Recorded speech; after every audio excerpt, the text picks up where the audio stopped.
In this video, we'll show you how to set up Google Pay on your Pixel phone. Then you can use your Pixel phone to pay in apps, online, and in stores that accept Google Pay.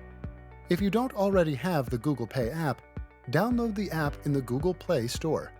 From your home screen, swipe up to find all your apps, then tap Google Pay.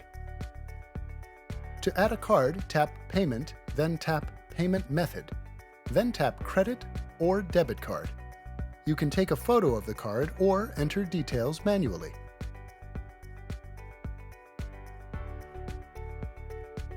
To make purchases in stores, make sure your Pixel phone has NFC turned on and that you have verified your card. Now you can make payments with Google Pay on your Pixel phone. To learn more about your Pixel phone, watch our other videos or visit the Help Center.